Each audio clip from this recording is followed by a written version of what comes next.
알다시피 2주시간 인터뷰 시간입니다. 수행 열심히 하셨죠? 예, 수행 다 열심히 하셨을 걸로 믿습니다. 믿는 게 아니죠. 아는 거죠. 여러분이 이 자리에 있다는 게요, 열심히 했다는 걸 증명하죠. 열심히 안 하셨으면 여기 오기 싫죠. 그래서 여기 와서 특별히 듣는 것도 없는데 맨날 같은 말 듣잖아요. 우리가 교학법회가 아니고 수행법회라서 여기서 나오는 말은 항상 같아요. 수행합시다. 수행 어떻게 합니다. 이게 다죠. 우리는. 수행은 아주 단순한 겁니다. 그냥 나를 아는 거예요. 여러분이 지금까지 자신을 어떻게 알아왔어요? 한마디로 말하면 막연히 알아왔잖아요. 그냥 나는 나다라고 막연히 자기를 알아왔어요. 그런데 이제 한번 진짜 내가 뭐지? 라고 하면서 자기를 한번 보는 거죠. 내가 지금 어떤 존재인가? 눈 뜨고 보잖아요. 보는 게 나예요. 보는 게 나의 존재죠. 소리 있으면 들어요. 다 하면 느껴요. 이게 내게 일어나는 거죠. 나는 어릴 때부터 태어나서 눈을 뜨고 세상을 인식하고 판단하면서부터 그 하나하나를요, 정밀하게 봐본 적이 없어요. 우리가 워낙 이게 종합화 능력이 뛰어나가지고 소리 들리고 보이는 거 보면서 저 사람이 내게 무슨 말을 한다. 이렇게 삶의 내용을 그냥 뭉뚱그려서 만들어 왔죠. 정말 그 안에서 뭐가 진짜 일어나고 있는가는 봐본 적이 별로 없어요. 사실 살아오면서. 다 그냥 뭉뚱그려서 삶의 내용을 만들어 왔고 그 삶의 내용에 따라서 우리가 반응해 왔던 거죠. 그게 여러분의 모습이에요. 고통받아왔던 우리 삶의 모습이고 한번 우리가 우리 자신을 한번 제대로 알아보자는 거죠.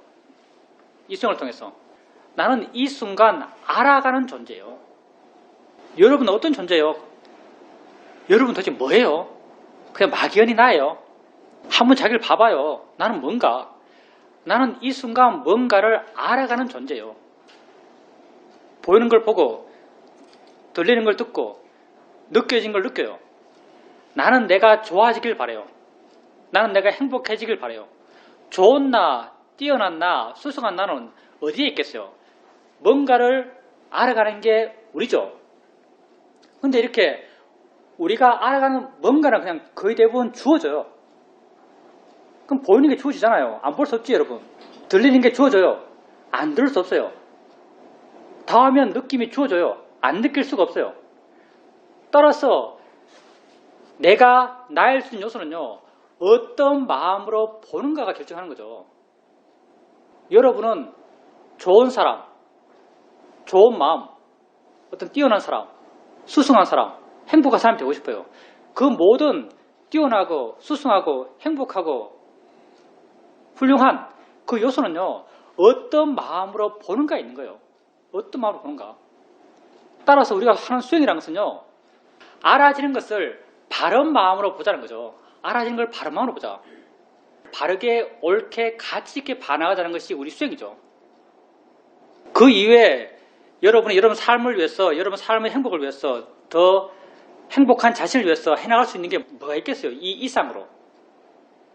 그러니 우리가 수행해야죠. 자기를 한번 이해해 보십시오. 수행을 잘하기 힘들죠. 수행을 잘하기 힘듭니다. 우리가 여기서 말을 많이 하는데 알아차림을 이어가기 힘들어요. 사람들이 그렇게 말을 해요. 알아차림을 이어가는 게 참 힘들다. 근데 여러분이 지금 알아차림하는 것은 쉬워요. 지금 알아차림하는 게 쉬워요, 어려워요? 예, 아주 중요합니다. 지금 알아차림하는 게 쉬워요. 왜? 엉덩이 느낌 있으면 엉덩이 느낌 아는 게 알아차림이죠. 지금 엉덩이 느낌 아는 게 어려워요? 지금 내 말 하잖아요. 내 말 알아차림하는 게 수행이에요. 내 말 알아차림하는 게 어려워요? 쉬워요. 수행은 언제 하죠? 지금 하는 거죠. 수행은 지금 하는 건데 지금 수행하기 쉬워요. 그러면 수행하는 것은 쉬워요, 어려워요? 예, 쉬워요. 수행은 쉬운 거예요. 수행은 쉬운 거예요. 마음이 났을 때 그때 알면 되는 거예요. 엉덩이 느낌 있으면 느낌 있다 알고 소리 있으면 소리 있다 알고 생각 있으면 생각 있다고 알면 되는 거죠. 이렇게 알아가면요, 점점 그것에 대한 이해가 여러분 마음에 생겨납니다. 이렇게 알아갈 때 우리는 가볍게 알아라, 자유롭게 대상을 바꿔가면서 알아가라라고 말을 해요. 이렇게 우리가 가볍게 알아라. 사실 뭐 우리나라에서 수많은 수행이 행해지고 있겠지만 아마 대부분의 수행은 무겁게 알아라 할 거예요. 대부분의 수행은 그걸 자세히 보는 걸 이야기할 거예요. 근데 우리 수행은 그걸 가볍게 보는 걸 이야기하죠. 이건 사실은요 굉장히 큰 다름이에요. 수행의 길이 180도 다르다고 할 수도 있죠. 이거 사실요. 왜냐하면 대상이 있어요. 알아진 것이에요. 알아진 것에 대해서 우리가 취할 수 있는 마음의 반응은 딱 두 가지예요. 대상으로 향해 가는가? 대상으로 가까이 가는가? 대상에서 붙는가? 아니면 대상으로부터 멀어지는가?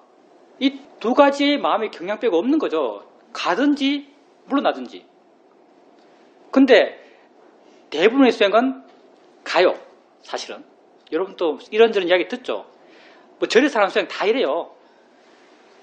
뭐 신묘지 않고 대단하니 하면은 그것만 하면 잘하는 거잖아요. 붙는 거예요. 절 하면 아무 생각 없이 거기 몰입하면 잘하는 거예요. 그거 붙는 거예요. 다 붙어요.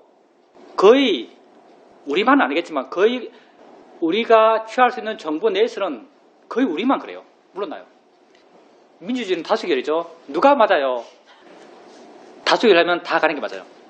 근데 우리는 우리가 맞다고 이야기해요. 우리는 소수 의견이죠. 사실 맞아요. 우리가 소수 의견이에요. 그래서 우리 수행을 아주 웃기게 생각하는 사람 많아요. 사실요. 저게 뭐 수행이냐라고 말하는 사람 굉장히 많아요. 사실. 우리 수행을. 그러면 우리가 우리 수행의 옳다란 정당성은 어디 있는가? 당연히 우리의 정당성은 붓다의 가르침에서 찾습니다. 붓다는 어떻게 말하고 있는가? 붓다가 수행을 가르치죠. 붓다는요 수행을 사실은 현재 우리에게 있어서는 굉장히 어렵게 가르치세요. 붓다는 수행을 이렇게 가르치는 거죠. 비구요, 몸이 영원한가 영원하지 않은가? 그럼 비구가 영원하지 않습니다. 영원하지 않은 것이 고통인가 즐거움인가? 고통입니다. 영원하지 않고 고통스러운 것을 너 지나라고 할 수 있느냐? 할 수 없습니다. 느낌은 어떠냐? 뭐 눈에서 일어나는 안식은 어떠냐? 비식은 어떠냐? 화는 어떠냐? 다 이거예요. 이게 부처님의 교수법이죠. 수행을 가르치는 거예요. 세상 사람들이 경전 읽는 사람은 무수히 많지만 이걸 수행이라고 아는 사람은 별로 없는 것 같아요. 이걸 현대 우리 언어적 표현으로 바꿔서 도치해서 표현하면요. 비구야, 몸을 알 때 무상이라는 발언견을 갖고 알아라. 고라는 발언견을 갖고 알아라. 모아라는 발언견을 갖고 알아라. 이렇게 말하는 거죠. 느낌을 알 때 무상고, 모아의 발언견을 갖고 알아라. 그러면 아까 우리 말했죠. 대상이 있어요. 대상에 가는 게 바른가? 멀어지는 게 바른가? 물론 기준은 붓다의 바른 윗바사나 수행법에 있어서 이건요. 이 두 개는요. 같을 수가 없어요. 이 두 개는요. 하나 먹고 하나 틀렸어요. 사실요. 어떻게 같겠어 이게요. 붓다의 바른 윗바사나 수행에서 대상이 알아지면은 여기 가서 붙고 이것만 알고 이것만 더 깊이 알고 여기에 계속 머무는 것이 옳은가? 물러나서 이것으로부터 점점 자유로워지는 것이 옳은가? 이 둘 간에 과연 뭐가 옳은가? 그건 여러분 해보세요. 불교는요. 이게 옳아요라고 여러분에게 주입하는 게 아니에요. 불교의 모든 표본은 나 자신이에요. 나에 비춰서 옳고 그름을 판단해보세요. 여러분에게 엉덩이 느낌이 있어요. 엉덩이 느낌이 안 아프죠? 오래 앉아있는데 오래 앉아있어요. 다리가 절려요. 아파요. 아픈 느낌을 보면서 여러분이 이 아픈 느낌을 이건 내 것 아니야. 느낌일 뿐이야 라고 한번 생각해줘 보세요. 그게 바른 견해죠. 내 거 아니야. 이게 뭐예요? 내 게 아니야? 저절로 일어나는 거야? 지가 조건데 저절로 일어나. 우리 표현은 자연의 이치죠. 자연의 이치라고 바른견을 일으켜 보세요. 뭐의 바른견을 일으키는 거예요? 그때 이 아픈 느낌을 향해서 마음이 다가가는가? 마음이 멀어지는가? 여러분 무수하게 해보잖아요. 멀어지죠. 자연의 이치야, 대상이야 하면요. 그랬을 때 대상을 향해 다가가는 사람 있나요? 나는 다가가지더라. 그래서 없나요? 나는 다가가지더라. 다 물러나요? 예, 다 물러나요. 이게 내 것이 아니라 하면요. 내 마음은 자유로워져요. 그건 당연히요. 알아지는 대상으로부터 물러나는 것이 바로 윗바사나 수행의 마음 자세죠. 점점 물러나고 점점 자유로워져요. 이렇게 물러나고 자유로워지게 되면 알아차림의 형태가 가볍고 또 새로운 게 알아지고 새로운 걸 알고 또 새로운 게 알아지고 새로운 걸 알고 이렇게 가볍게 알고 대상을 바꿔가면서 알아가는 거죠. 그러면 또 마음이 활발하기 때문에 하나 알면 지가 저절로 알아요. 수행은 나를 이해하는 거잖아요. 수행은 나를 이해하는 거예요.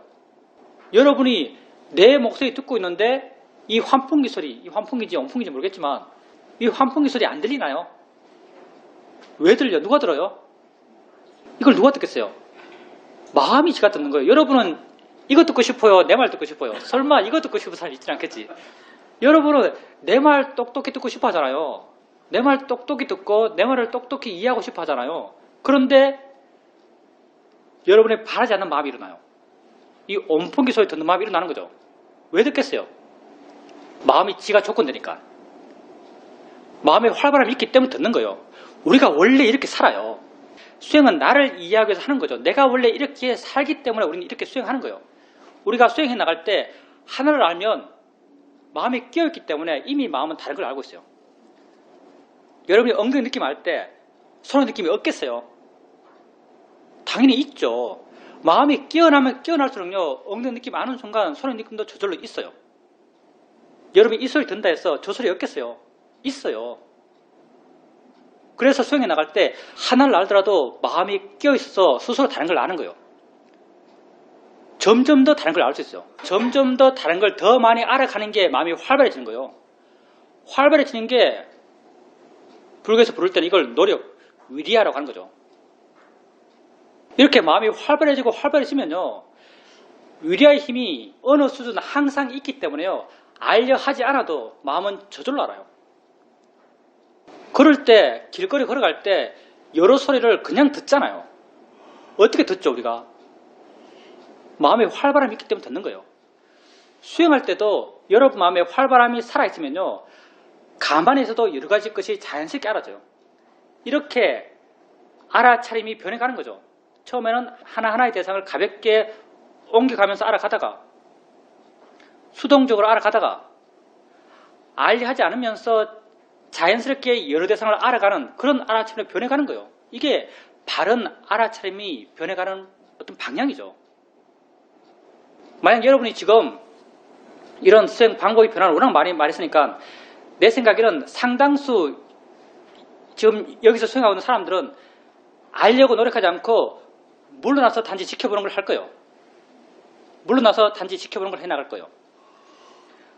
물러나서 단지 지켜보게 되면요, 하나만 알아진 것이 아니라 여러 가지 것이 알아져요. 원래 우리가 그렇게 사니까요. 여러분이 어떻게 하나만 알아요? 하나만 아는 것은요, 우리에게 굉장히 인위적인 상태예요. 그걸 자나라고 하죠. 자나가 그거예요, 사실은요. 하나만 아는 것, 그 아는 하나가 안 변해요. 아는 하나가 안 변하면 그걸 알고 있는 마음도 안 변해요. 한 마음과 한 대상이에요. 이게 자나죠. 선정이라고 부르는. 이건요, 굉장히 애써서 굉장히 인위적으로 만들어간 상태예요. 자연스러운 우리, 자연스럽게 세상을 살아가는 우리는요, 한순간 수많은 것을 알아가요. 그래서 우리가 수행에 능숙해지면요, 우리의 수행의 상태는 알려 하지 않아도 자연스럽게 여러 가지 것을 알아가는 상태가 되어 나가요. 그냥 물러나서 단지 이렇게 일어나는 여러 가지를 지켜보고 있어요. 자, 여러분이 알아지는 게 있어요. 알아지는 게 있죠. 그 가운데 하나가 엉덩이 느낌이요. 여기 엉덩이 느낌 없는 사람 없죠? 아까 기초수행 본문할 때 했지만 엉덩이 느낌이 있어요. 여러분에게 엉덩이의 느낌이 있어요. 어째서 여러분은 엉덩이 느낌이 있다라고 말할 수 있을까요? 엉덩이 느낌을 알기 때문에요. 자, 이게 아주 중요하거든요. 엉덩이의 느낌을 아는 못이 분명히 있어요. 근데 엉덩이 느낌 아는 이 못이 여러분 마음에 와 닿나요? 물론 이해하는 사람 와 닿겠죠. 그게 있다라고 이해가 돼요. 근데 지금 현재 마음의 상태가 안 좋은 사람에겐요, 이건 이해되지 않아요. 여기서 이해된다라고 하는 것은요, 사유에서 아는 것과 다른 거예요. 예를 들어서 초등학생한테 너 엉덩이 느낌 알아? 라고 물으면 초등학생은 당당하게 예, 저는 엉덩이 느낌을 압니다라고 말해요. 너 엉덩이 느낌 안다고 이해해? 라고 말하면, 그러면 당연하죠. 그것도 몰라요? 바보예요? 저 엉덩이 느낌 이해해요? 라고 말을 해요. 이런 거 다르다는 거죠. 이거는요, 사유에서 엉덩이 느낌이 있으니까 당연히 엉덩이 느낌을 알고 있지란 사유적 결과의 알매요. 근데 수행에서는요, 수행에서 우리가 엉덩이 느낌을 이해한다는 것은요, 직관적으로 이해하는 거예요. 엉덩이 느낌을 알고 있는 무엇이 있어요? 직관적으로 엉덩이 느낌을 알고 있는 무엇이 있다라고 이해하면 그게 엉덩이 느낌을 우리가 부르는 아는 마음을 이해한 거예요.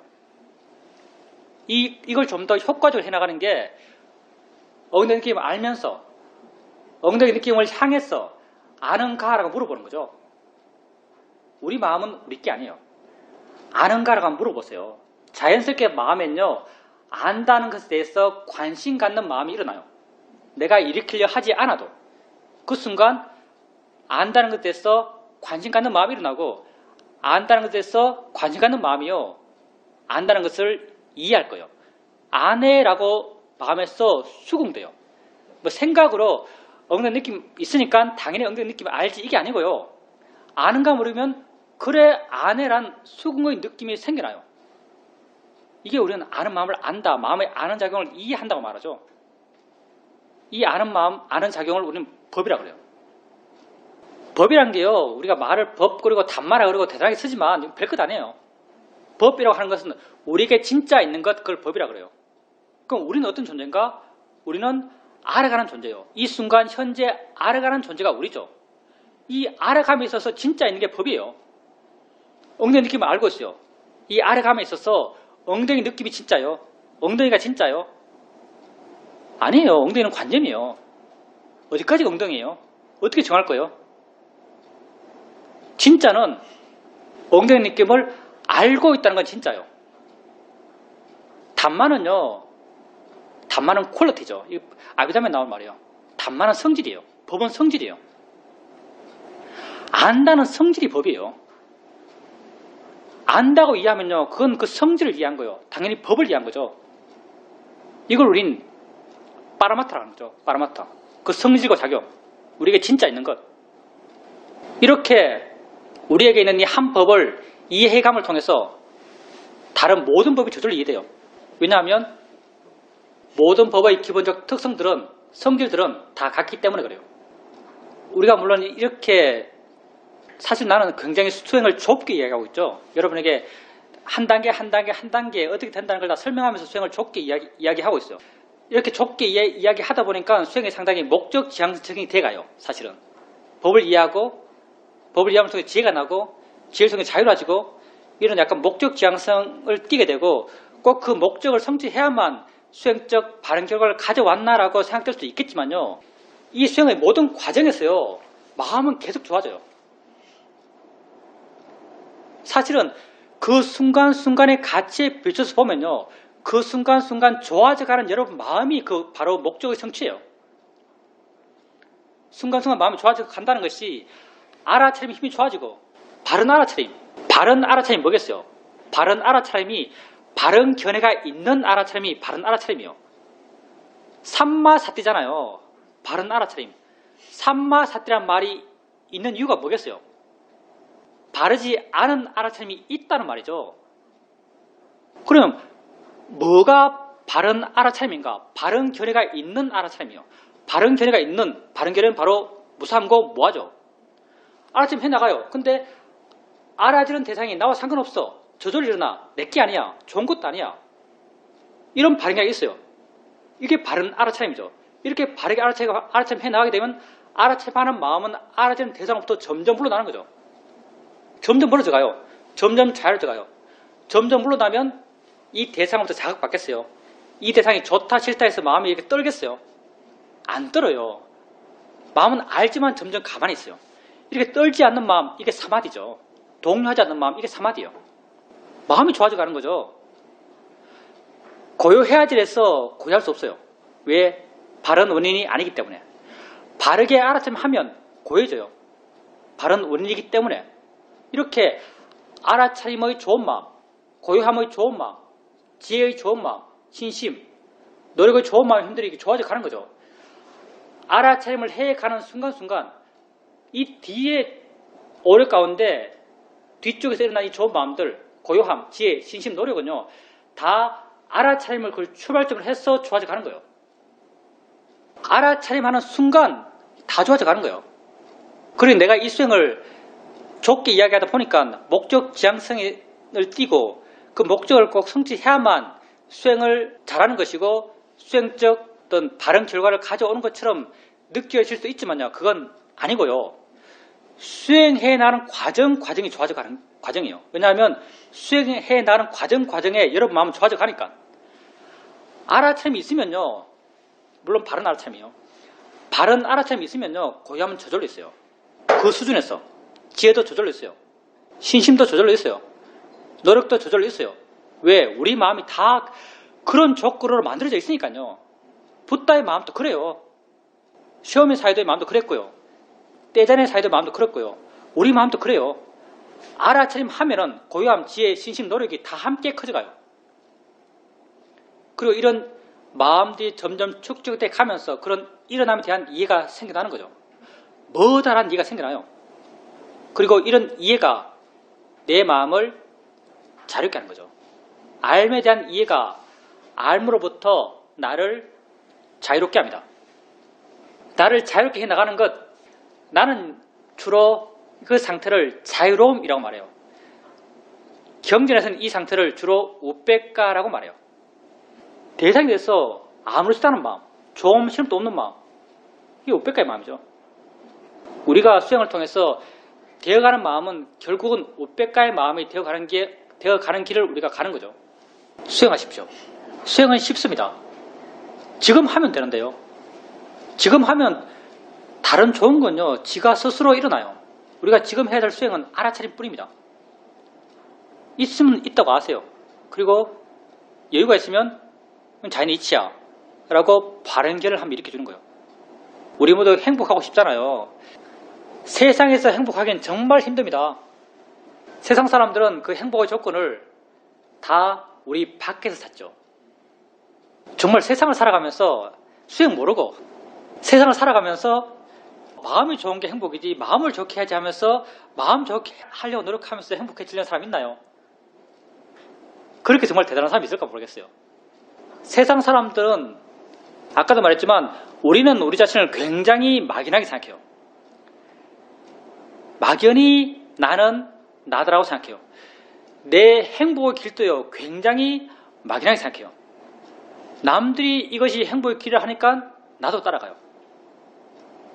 사회가 이것이 행복의 길이다 하니까 나도 따라가요.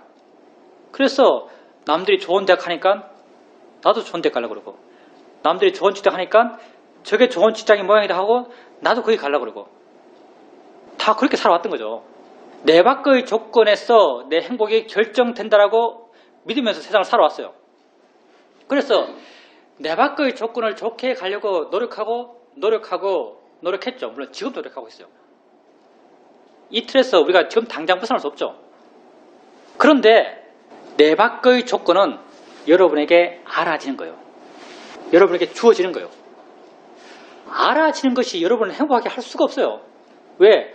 알아지는 것이 가치는 계속 변해가니까. 알아지는 것의 가치는 계속 변해가요. 여러분이 10만큼 먹으면 이제 8은 여러분을 만족시킬 수가 없어요. 한계 효용이 체감하죠. 경제학에서. 1만큼 먹었을 때 행복했던 그 행복의 수치만큼 2만큼 먹었을 때 늘어나지 않아요. 3만큼 먹었을 때 늘어나지 않아요. 점점점 줄어들어가요. 나중에는 거꾸로 가죠. 더 먹으면 괴로워져요. 외적 조건은요. 외적 조건은 여러분을 행복하게 할 수가 없어요. 우린 진짜 우리의 내적 조건 때문에 행복한 거예요. 세상을 어떤 마음으로 보는가가 결정하는 거죠.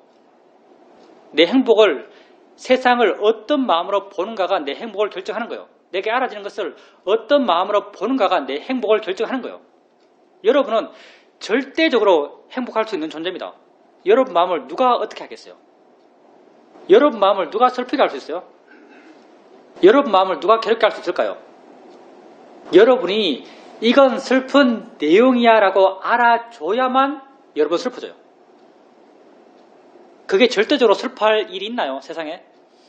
별로 마음에 안 와닿죠 사실은. 여러분은 이건 슬프할 일이라고 판단한 일을 슬퍼하고요. 이건 화낼 일이라고 판단한 일에 화를 내요. 이건 욕심낼 일이라고 판단한 일에 욕심을 내요. 그 일 자체를 원망하겠어요? 아니면 그렇게 판단한 자신을 원망하겠어요? 불교는 그렇게 판단한 자신을 원망하라고 말해요. 왜냐하면 그 상황은 바꿀 수 없지만 판단한 자신은 바꿀 수 있으니까. 그 판단한 자신을 바꾸고 가는 거 그게 수행이에요. 왜 나는 그렇게 판단했는가? 제대로 보지 못했기 때문에, 바른 견해가 없었기 때문에, 지혜가 없었기 때문에 나는 그렇게 판단했어요. 그렇게 판단한 그 마음에 바른 견해가 있고 지혜가 있도록 해가는 것, 이게 우리 수행이죠. 그렇게 지혜 있고 바른 견해가 있을 때 우린 그런 판단을 하지 않아요. 그렇게 지혜 있을 때는요, 그게 있어도 화나잖아요. 그게 있어도 불안하잖아요. 그래서 우리는 절대적으로 행복할 수 있는 존재예요. 여러분 마음은 아무도 어떻게 할 수 없어요. 저건 걱정해야 될 상황이야. 꼭 그렇게만 해석해야 돼 라고 누가 여러분에게 강요할 수 있나요? 없어요. 세상을 이렇게만 받아들여야 해 라고 누구도 여러분에게 강요할 수 없어요. 다 여러분이 받아들인 거예요. 여러분이 판단한 거예요. 이 판단을 바꿀 수 있어요. 왜? 다 내가 한 거니까요. 처음부터 내고요. 끝도 나예요. 또 한번 해봅시다. 이게 동그래요. 동그란 게 세상이에요. 우리는 세상을 동그랗게 알아요. 이 동그란 게 절대적이다. 이게 절대적이라 하면요, 우리의 고통도 절대적이에요. 동그란 것으로부터 우리가 고통받는다면, 이 동그란 것이 절대적이라면, 변할 수 없는 것이라면, 이게 그냥 주어진 것이고 불변의 것이라면, 우리는 동그란 것 때문에 내가 고통받는다면 이 고통은 필연이에요. 그러면 불교도 없어요. 근데 이 동그란 것은요, 필연이 아니에요. 왜? 동그란 게 진짜가 아니니까. 진짜는 뭔가? 여기서부터 내 눈을 향해 오고 있는 곳이에요. 내가 동그란 걸 알아요. 내 눈에서만 나가는 게 아니잖아요. 내 눈에서 빛이 나가요? 초음파가 나가요? 촉수가 나가요? 아무도 안 나가요. 여기서부터 뭐가 와요. 오는데 이게 둥둥둥 떠서 와요? 아니죠. 이게 오는 게 아니잖아요. 뭔가가 오고 있는 거죠. 뭔가가 오고 있어요. 이 오고 있는 무엇은 모양도, 색깔도, 위치도, 크기도, 리듬도, 내용도 없어요. 있는 건 단지 오고 있는 뭐가 있어요. 성질과 작용, 퀄리티만 있는 거죠. 그래서 이게 법이에요. 오고 있는 것이 우리 눈에 부딪히고 부딪힌 것을 해석하면서 동그란 게 해석되어 만들어졌어요. 동그란 게 절대적인가요? 아니면 내가 만들었나요? 내가 만들었잖아요. 잘 믿어지지 않지만. 동그란 건 내가 만든 거예요. 그럼 좋습니다. 여러분이 괴로운 세상이 있어요. 보기 싫은 사람 봐요. 더러운 걸 봐요. 끔찍한 걸 봐요. 그 끔찍한 보이는 것, 보기 싫은 보이는 것, 보기 싫은 사람의 보이는 것, 더러운 보이는 것, 누가 만들었어요? 내가 만들었잖아요. 내가 만들었어요. 내가 괴로운 세상, 거기서 내가 괴롭고 두렵고 고통스럽고 초조하고 불안하고 한 세상이 있어요. 그 세상, 그 끔찍한 세상 누가 만들었어요? 내가 만들었어요. 그 세상에 부여한 가치들, 이건 좋은 것, 이건 나쁜 것, 이건 불안해해야 할 것, 이건 두려워해야 할 것, 이건 초조해해야 할 것, 그 가치 누가 부여했어요? 내가 부여했어요. 그 가치 따라서 진짜 불안하고 공포스럽고 초조하고 우울하고 누가 해요? 내가 해요. 시작도 나고요. 끝도 나요. 나는 절대적인 존재죠. 내 알의 세계에 있어요. 불교는요, 알의 세계를 이야기하고 있는 거예요. 불교는 객관 세상에 관심이 전혀 없어요. 불교는. 붓다는요, 이거 관심이 하나도 없어요. 붓다는 알의 세상만을 관심 두고 있어요. 그래서 18개를 세상의 모든 것이다 말하는 거죠. 18개라는 것은 곧 알무로 이루어진 세상이죠. 18개는 나의 세상이고 18개 부여한 가치는 나의 가치고 18개에서 고통받는 것은 나의 마음이에요. 다 내 이야기죠. 그렇다면 이 알무로 이루어진 이 18개의 세상에서 누가 이 세상을 아름답게 할 수 있을까요? 내가 할 수 있어요. 누가 이 세상에 아름다움의 가치를 부여할 수 있을까요? 내가 해요. 누가 이 세상에 대해서 행복할 수 있을까요? 내가 할 수 있어요. 그런데 그런데 이게 중요하죠. 그런데 만약 도덕책처럼 세상은 아름다워, 세상을 바라볼 때 아름답게 바라봐라고 교육해요. 그러면 모든 사람이 아름답게 바라볼 수 있을까요? 없어요. 왜? 업이 가로막고 있는 거죠. 이 업이 뭔가? 업이 딴 게 아니고요. 지속적으로 알아지는 것을 알아왔던 어떤 시각이에요. 생성성 것은 더러운 거야라고 봐왔던 마음의 경향이죠. 이런 경향이 전생에 있다면 전생부터 사해왔어요. 눈 뜨면서부터 사해왔어요. 엄마가 야 이게 더러운 거야 만지지 마 하면서 사해왔어요. 마음의 경향이 이렇게 사해온 거죠. 그게 우리 모습이에요. 우리 현재고요. 이런 우리에게 저 생성성 것은 그냥 그대로야. 그냥 보여지는 거야. 더러운 게 아니야 라고 우리에게 주입한다 해서 우리는 그걸 더럽지 않은 걸로 볼 수 없어요. 그렇게 볼 수 있도록 하기 위해서 우리는 수행해요. 수행은 어떻게 나가는가? 수행은 생선성을 볼 때 도대체 거기에 진짜 있는 건 뭔가를 이해하고 싶어요. 그게 법을 이해하는 거죠. 내가 생선성을 보고 있어요. 거기 진짜 있는 건 뭐예요? 생선성이 아니죠. 내 눈을 향해 오고 있는 무엇이요? 내 눈을 향해 오고 있는 그 무엇은요, 생선 옆에 있는 꽃으로부터 오고 있는 무엇과 똑같아요. 왜? 모양 없으니까. 색깔 없으니까. 형태 없으니까. 위치 없으니까. 그럼 생선성을 미워할 의미가 없어요. 똑같은 건데. 보이는 꽃이나 보이는 생선은 똑같아요. 실제 법을 이해함을 통해서 이렇게 관념으로부터 자유로워져요. 생선성으로부터 내 마음은 자유로워지죠. 내 마음이 자유로워지는 것, 이게 바로 내 마음이 우백가요. 우백가면요, 마음이 행복해요. 마음이 좋아요. 마음이 기뻐요. 마음이 충만해요. 이 충만한 마음, 기쁜 마음, 이런 마음은 세상을 어떻게 보겠어요? 세상을 아름답게 봐요. 물론 이게 아름다운 것이, 여기서 아름답다고 말하는 것이 예쁘고 아기자기하고 화려한 아름다운 건 다른 거예요. 우백가의 마음이 아름답게 세상을 보는 것. 이렇게 세상을 충만하게 봐요. 나의 세상이 충만해지는 거죠. 이걸 불국토하지 않겠어요? 내가 만들어간 세상이에요. 내가 만든 세상에서 내가 부여한 가치에 따라서 내가 반응해 가는 거예요. 우리는 이 세상에 진짜인 게 뭔가 그걸 이해하고 싶어요. 그게 법이고요. 붓다가 그렇게 우리가 세상으로부터 자유로워지는 걸 발견하신 거죠. 법을 이해함을 통해서 관념을 진짜라고 믿으면서 고통받았던 사람들이 자유로워질 수 있는 길을 붓다가 발견하신 거예요. 그리고 그렇게 법을 이해할 수 있는 길을 수행법으로 우리에게 가르치셨어요.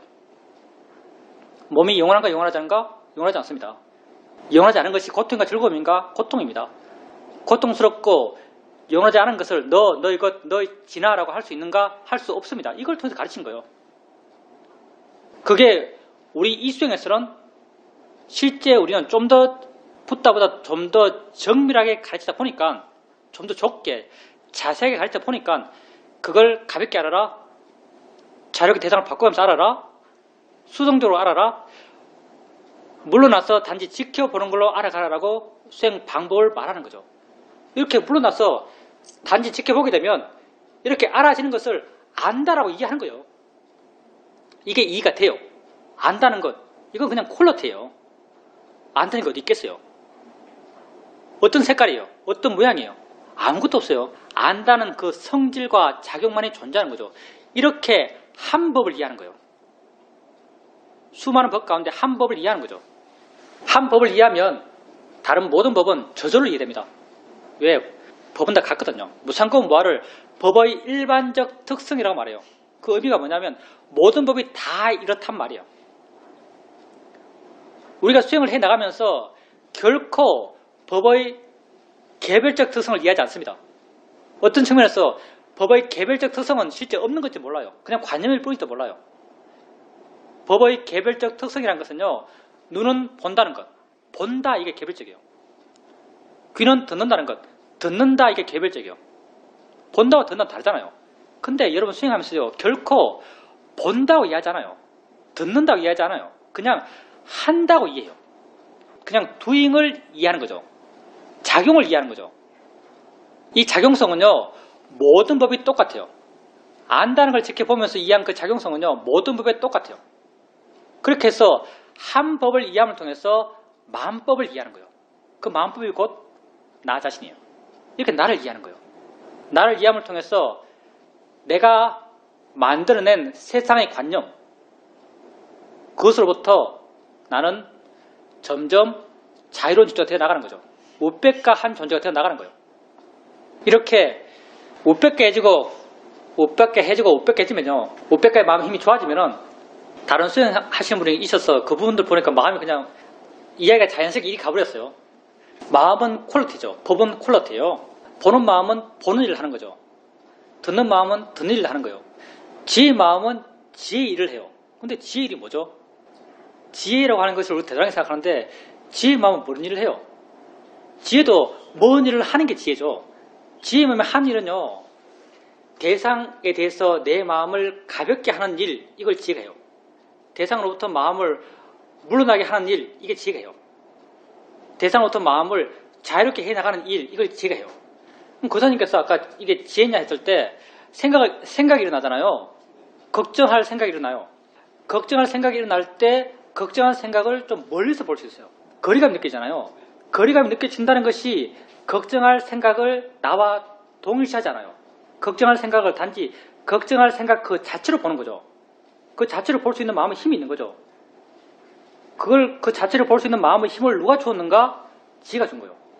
그것 자체로 봐나가는 것, 이게 수행의 가장 기본적인 거예요. 대인적에서 부처님께서 느낌을 단지 느낌으로 알아라 라고 말한 거죠. 마음을 단지 마음으로 알아라. 걱정하는 마음을 단지 걱정하는 마음으로 알아라 라고 말씀하신 거죠. 지혜가 있었기 때문에 이게 가능한 거죠.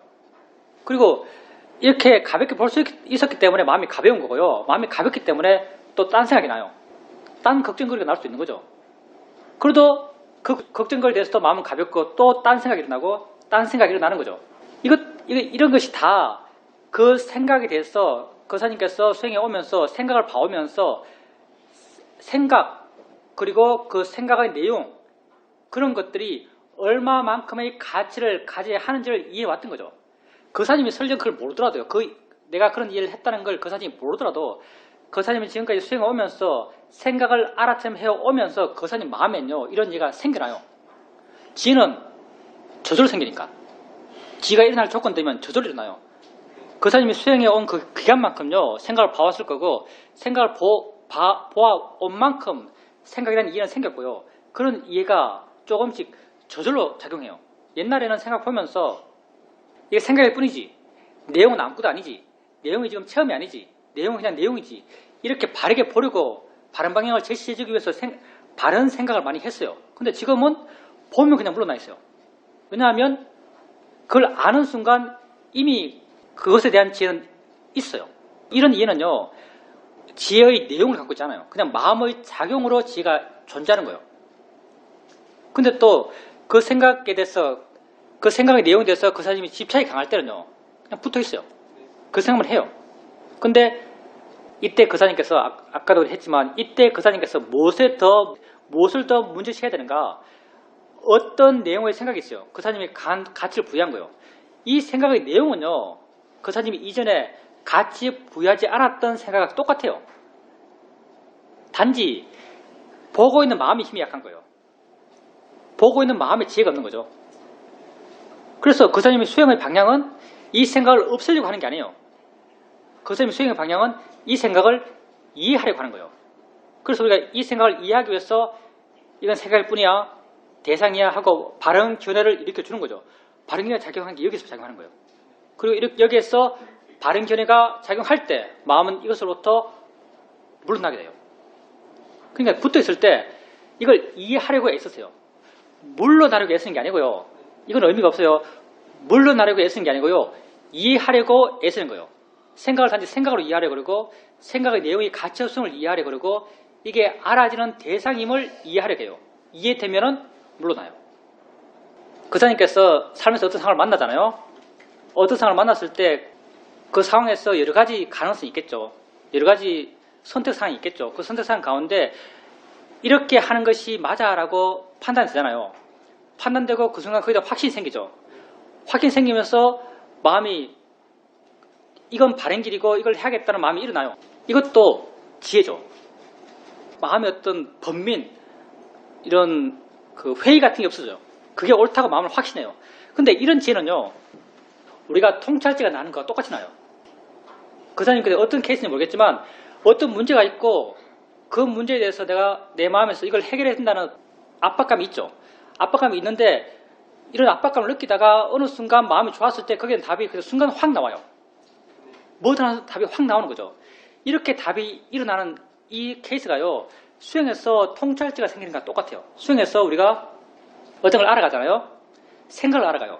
생각을 알아차하고 알아차해 나가게 되면요, 자연스럽게 마음이 뭔데 생각하지? 생각이 뭘까? 마음이 도대체 뭔데 이게 있을 수 있지? 이게 도대체 어디서 일어나는 거지? 자세히 보게 되면 여기 대해서 궁금해하고 알고 싶어하는 마음이 생겨나요. 그게 처음에는 내가 억지로 일으키지만 나중에는 이게 자연스럽게 일어나요. 생각이란 법을 알아가면서 이게 뭐지라고 알고 싶어하는 이 마음과요, 세상에서 어떤 문제를 만났어요. 만나서 이걸 해결해야 되는데 라는 마음은 똑같아요. 이게 에너지가 있는 거예요. 어느 방향성에 하는 에너지가 있어요. 근데 수행해 나갈 때 이런 관심을 갖고 수행을 계속해 나가요. 해결을 사유적으로 하는 게 아니고요, 그냥 수행을 해 나가는 거죠. 수행을 해 나가다 보면은 이런 관심이 계속 마음을 그 대상에 잡아두고 있고요. 그리고 나는 그 대상에 대해서 의식하지 않지만요, 마음은 이 대상을 향해서 마음이 좋아지고, 마음의 조건이 좋아지고, 이 좋아진 마음의 조건 속에서 내가 맨 처음 가졌던 의심, 이게 뭐지라는 그 의심에 대한 답이 확 나와요. 뭐다라는 알미 확 일어나는 거죠. 이렇게 확 일어났을 때 어떤 느낌이 드냐면, 이것에 대해서, 이 주제에 대해서 내가 100% 안다라는 느낌이 들어요. 완벽한 확신이 들거든요. 이 내가 이해한 통찰지에 대해서. 이것도 마찬가지예요. 내가 이 문제를 해결해야 되는데라는 마음의 에너지가 있어요. 에너지가 있는데 당장 이 문제가 해결이 안 돼요. 어느 경우의 수가 옳은지 잘 모르겠어요. 그럼 난 단지 수행해요. 수행하고 마음이 좋아져가요. 이렇게 마음이 좋아져 가지만 마음 한쪽에서는 이 문제를 해결해야 한다는 압박감이 있는 거죠. 그러다가 마음이 좋아지면요, 어느 순간 이 문제는 이 방향으로 해결하는 게 옳아라고 확신이 들어요.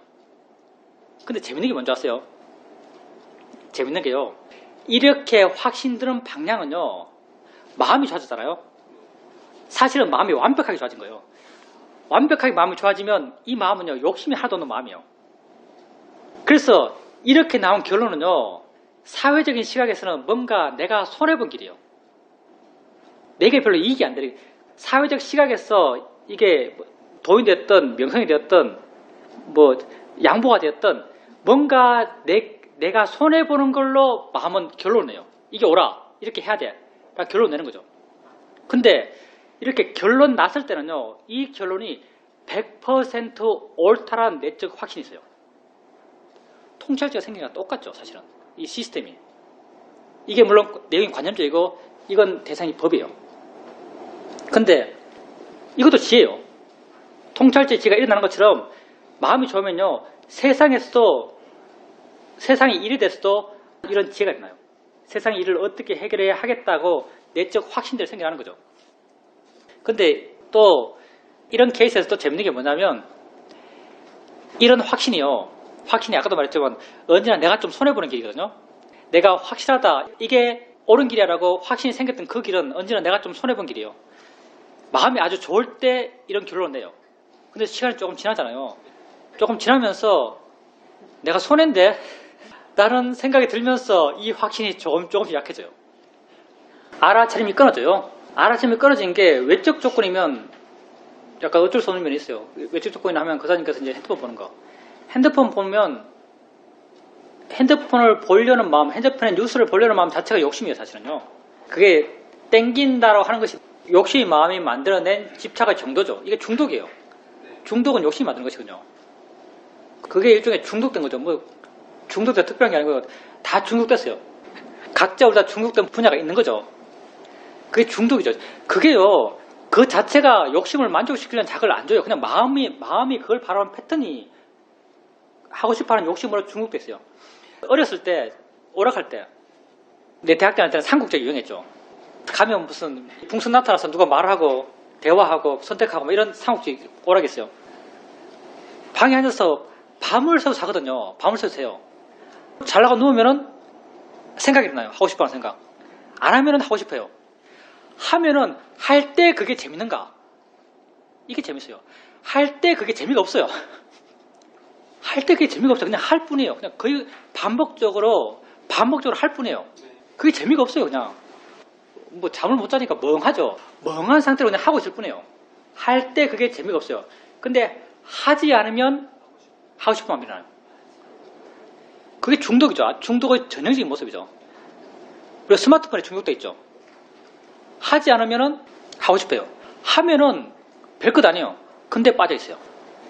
마음에 그렇게 욕심이 중독의 상태를 만들어내죠. 그것에 계속 우리를 잡고 있는 거예요. 그것 때문에 우리는요, 윤회해야 돼요. 잡고 있는 거, 그게 우리 마음의 경량이고요. 경량이 있으면요, 다음 존재를 가져오는 거예요. 스마트폰 때문에 우리는 윤회해요. 좀 억울하지 않나요? 마음에 에너지가 살아있는 거예요. 마음에 에너지가 없는 것, 그게 우백가죠. 우백가는 있든 어떤 상관없는 마음이에요. 수행이 우백가의 마음을 강화시켜 나가는 것, 이게 윤회를 줄여가는 거예요. 윤회의 힘을 떨어뜨리는 것, 이게 바로 우백가의 길이죠. 근데 스마트폰 때문에 우리는 욕심의 마음이 만들어낸 경량에 묶여있고, 그 경량이 계속 뭔가를 만들어내고, 계속 뭔가 만들어내고 가운데 하나가 우리의 다음 생이에요. 다음 생이 곧 고통이죠. 그러니까 스마트폰, 이거 어떻게 되죠? 안 하는 것, 그게 가장 확실해요. 스마트폰을 안 하는 것, 이게 개예요. 개라는 게 왜 생겼냐면요, 아예 행위를 통제하자. 그게 제일 간단하니까. 아예 행위를 통제해버리는 거예요. 번뇌가 일어날 수 있는 행위를 통제하는 것. 아마 부처님이 살아계셨으면 스마트폰을 하지 말아라라는 개를 만들었을지도 몰라요. 우리에게 너무나 큰 번뇌를 일으키는 거니까. 아예 행위를 통제하는 것. 필요할 때만 행하자. 필요한 목록을 쫙 정해서 날씨 볼 때, 메일 볼 때, 뭐 문자 볼 때, 전화 받을 때 이렇게 스마트폰을 쓸 수 있는 10개 항목해서 그렇게 정해서 할 줄 몰라요. 부처님은 그렇게 정할 줄 몰라요. 하여튼 개를 지키는 입장에서 스마트폰에 대한 행위적 통제가 필요해요. 사실은요. 그게 거기에 대한 우리의 집착이요 굉장히 강하죠. 벌써 스마트폰을 우리가 몇 년 동안 썼어요? 한 7, 8년 썼어요. 내가 호두말에 가면서부터 스마트폰을 썼거든요. 그때 LG에서 나온 제일 둔한 조그맸던 스마트폰을 쓰기 시작했으니까 한 8년 됐어요. 8년 동안 중국에 왔던 거예요. 어떤 경계심도 없이 그 경향성을 계속 키워왔던 거죠. 그러니까 개로서 한번 통제할 필요가 있고요. 스마트폰 볼 때 보면서 한번 알아좀 해보세요.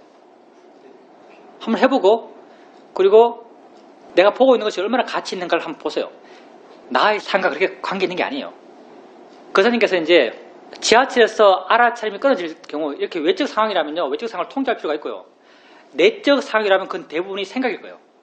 생각이잖아요. 거사님이 생각과 알아차림이 이어진과의 관계에서 어떻게 되어나가는지 가장 바람직한가 하면요, 생각도 알아차림의 이어짐의 한 부분으로 만들어가는 것. 이게 가장 바람직해요. 생각도 알아차림할 대상이죠. 정말 자유로우면요, 정말 마음이 좋으면은 물러나서 내 자신을 전체적으로 지켜보면서 지켜보고 있는 그 하나가 생각이 되어나가요. 지금 거사님이 생각의 내용에 대해서 집착이 많이 줄었다고 말하잖아요.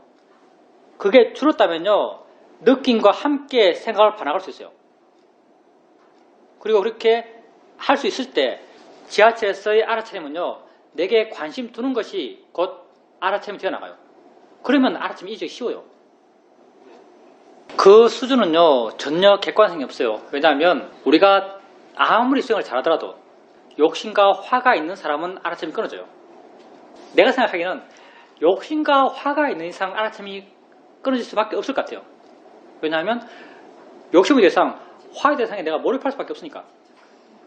근데 물론 욕심과 화가 있다 하더라도 그게 힘이 약할 수도 있겠죠. 그 힘이 약하다면 또 욕심과 화가 있어도 알아차림이 이어져 나갈 수도 있어요. 근데 우리 수준에서 웬만하면요, 알아차림이 끊어지는 건 필연이고요, 알아차림이 계속 이어질 수는 없어요. 근데 웬만큼 이어질 수 있는 거죠. 웬만큼 이어지는 것은요, 알아차림의 힘이 강해지는 것, 이게 중요한 게 아니고요, 대상에 대해서 내가 부여한 가치가 줄어드는 것, 이게 더 중요해요. 대상에 대해서 내가 부여한 가치가 줄어들면 알아차림은 저절로 이어져요. 알아차림 하기 쉽거든요. 왜냐하면 우리가 알아차림 하는데 능숙해지면 알아차림 한다는 생각 없이 알아차림해요. 가속도라 그러죠. 마음에 익숙해서요. 그냥 지가 해나가요. 마음을 내 안에 두게 되면 알아차림은 저절로 있는 거죠. 그때 대상이 나타나서 이 대상에 대해서 내가 아주 강한 가치를 부여하면 내 마음이 그게 끌려가는 거예요. 근데 이렇게 나타난 대상에 대해서 내가 큰 가치를 부여하지 않으면요. 이렇게 흘러가는 알아차림이 이 대상은 알아차림의 대상으로서 한번 나타났을 뿐이에요. 이렇게 되어나가요. 이런 힘들을 계속 키워나가는 거죠. 해나가면서 점점 이렇게 되어나갈 겁니다. 이거는 미얀마 사람들이 미얀마에서 법회 끝나고 난 뒤에 하는 챈팅이 있어요. 뭐 오가사 뭐 이런 미얀마에서 가끔 들어요. 그걸 그대로 우리가 미얀마 아류잖아요. 그대로 한국말로 번역해서 나온 거예요. 그냥 미얀마 사람들은 천인이 있다고 많이 믿어요. 이제 천인이라고 해서 천인이라고 하면 하늘나라 사람은 뭐 욕계 육천, 색계 천상, 무색계 천상에 있는 존재들이죠. 미얀마 사람들은 이 사람들을 신봉해요. 미얀마 사람들이 이 사람을 굉장히 신봉하는데 그 신봉하는 종교를 우리는 낫이라고 해요. 낫 신앙 그래요. 그래서 미얀마 시골 가면은 시골 큰 나무 밑에 낫 사당이 있어요. 나무처럼 집을 만들어서 거기에 인형들, 우리 보기엔 그냥 인형이에요. 그 사람들 보면 천인이겠죠. 인형들을 모셔놓고 아침 공양도 내고 올리고 뭐 기도도 하고 그래요.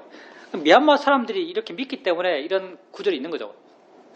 근데 청정도론 같은 거 보더라도 천인을 사마타 수행법 가운데 천인이 옆에서 자기를 보는 것처럼 알면서 수행하는 수행법이 있더라고요.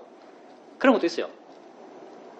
물론 청정도론 읽은 지 워낙 오래돼서 정확하지 않습니다만 불교 경전에서 천인 이야기가 많이 나오죠. 근데 그게 진짜 있는가? 그건 몰라요. 일종의 천인을 확인하지 못한 우리에게서는 이건 믿음의 문제죠. 사실은. 천인이 있는지 없는지 어떻게 알겠어요? 그럼 믿어야 되는가? 믿지 마세요. 안 믿어지면 믿지 마세요. 믿을 필요가 없어요. 부처님은 알지 못하는 것은 믿지 말라 하셨죠. 그럼 오늘부터 이걸 빼야 되나? 당연히 그게 수혜죠. 근데 수혜인데 수혜를 표현하는 표현이 좀 더 기술적인 표현이 필요해요. 그래야 사람들이 수혜인 줄 알죠. 사람들이 그냥 기분 좋아졌어요 하면 그냥 저 사람 기분 좋아졌는 모양이더라고 말하는 거죠. 보살님께서 현재 있다는 것이 어떤 의미인지를 그때 깨달은 거죠. 현재라는 걸 깨달은 거예요. 나는 현재 존재하는 거죠. 현재 이렇게 보고 듣고 느끼고 생각하고 맛보고 냄새 맡는 게 나 자신이에요. 이렇게 들었고 이렇게 생각해보면 정말 나는 현재 이렇게 있는 거예요. 우리가 수행이라고 하는 것이요. 알아차림 명상, 윗바사라는 게 뭐겠어요? 현재 있는 자신을 계속 반항하는 거예요. 현재 있는 자신을 계속 확인하는 거죠. 느낌을 알아요. 왜 느낌이 현재 있으니까. 봄을 알아요. 왜 봄이 현재 있으니까. 소리를 알아요. 왜 소리가 현재 있으니까. 현재 있는 나를 계속 알아가는 거죠. 알아가요. 현재 있는 나를 계속 알아가다 보면 어느 순간 나는 현재 있구나라는 이해가 마음에서 일어나요. 그때 보살님은 사전에 현재라는 말을 생각하지 않았어요. 나는 현재 있지라는 사유를 하지 않았어요. 보살님이 한 건 단지 관심을 내게 두는 거예요. 그때 보살님은요. 아마도 내가 수행한다는 생각도 없었을 거예요. 그냥 관심만 내게 했어요. 그때 수행은 누가 했는가? 마음이 지가 스스로 해나갔어요. 그걸 우리는요. 오력의 균형이 맞다 그래요. 오력의 균형이 맞을 때는요. 나라고 하는 게 없어요. 보살님은 스스로 내 마음이 어떻다는 자기 확인이 안 돼요. 그냥 마음은 지가 할 길을 지가 가는 거예요. 그때 뭔가 확 알아지는 거죠. 현재 있다는 게 알아져요. 이게 수행인가 아닌가는 뭘 통해 알 수 있는가? 지혜가 지작용을 하는가 아닌가를 통해서 알 수 있는 거죠. 보살님은 지혜가 만들어낸 상태를요. 마음이 참 좋았다라고 말하지만요.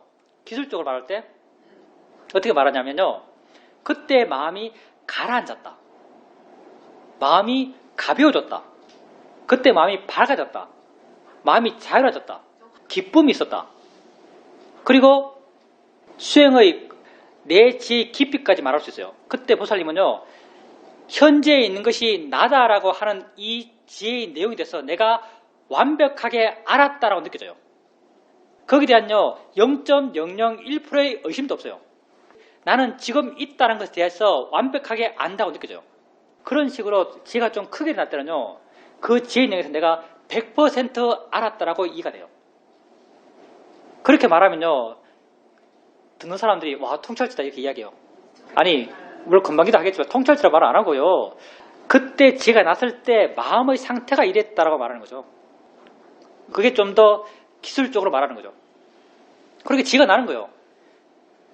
그 지혜가 날 때 어떠한 사전적 준비도 없어요.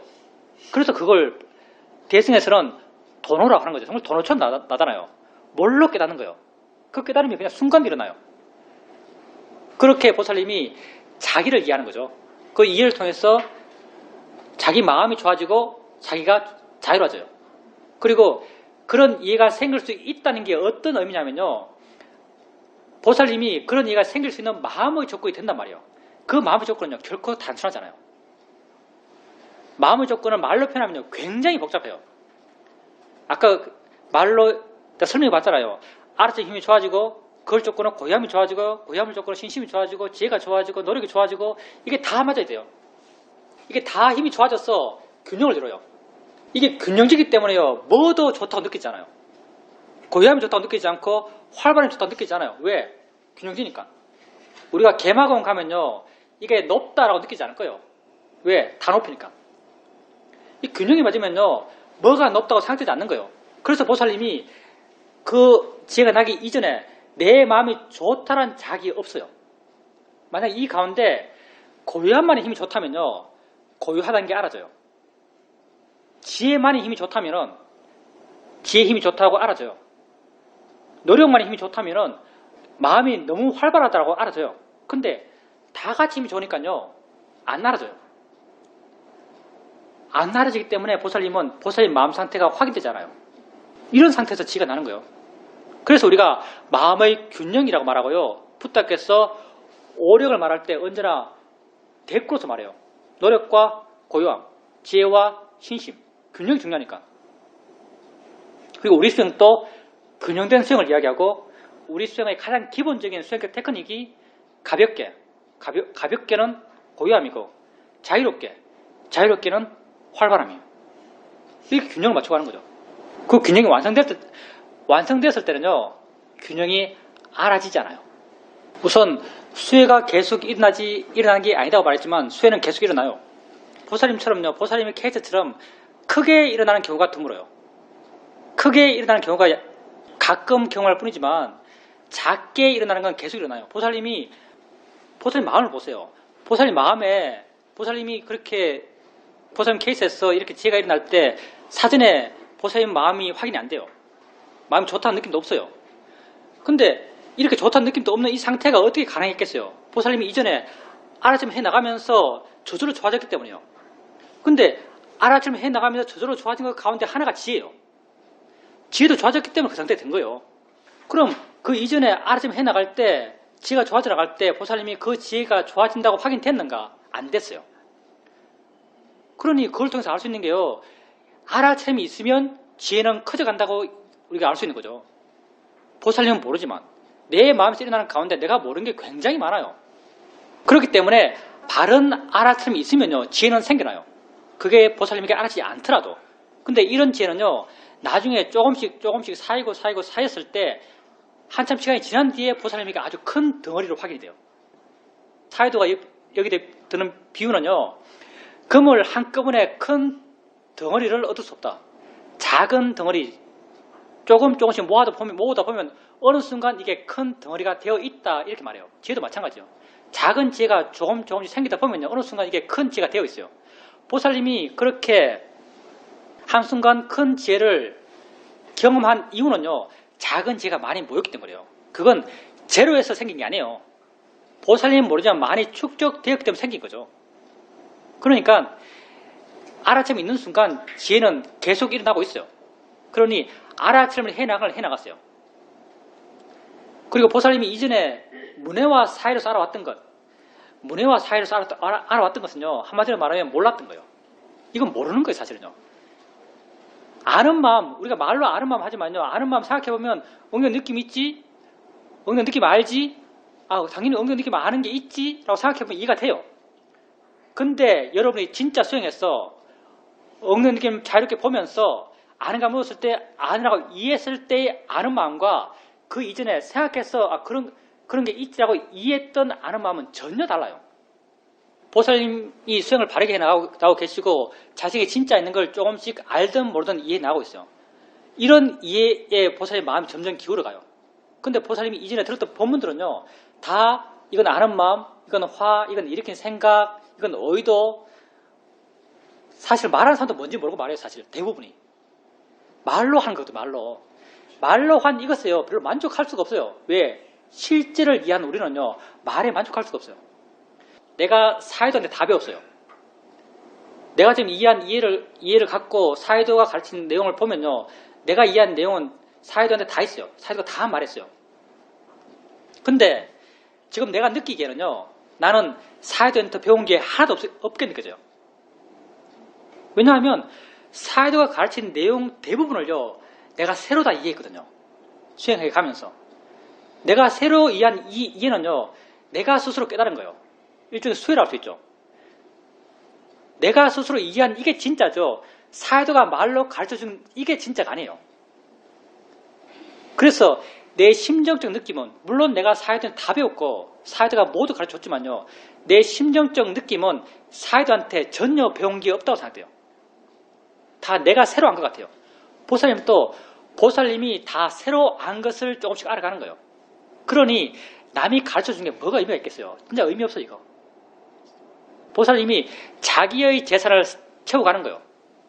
자기의 정말 어떤 최고의 선업을 닦아가는 거죠. 붓다는 이렇게 닦은 선업을요, 죽었어도 자기가 가져간단 말이었어요. 그리고 샤오민 사이드는 이런 말도 했죠. 샤오민 사이드는 사람은 죽어도 죄는 죽지 않는다라고 말했어요. 이건 순전히 내 것이에요.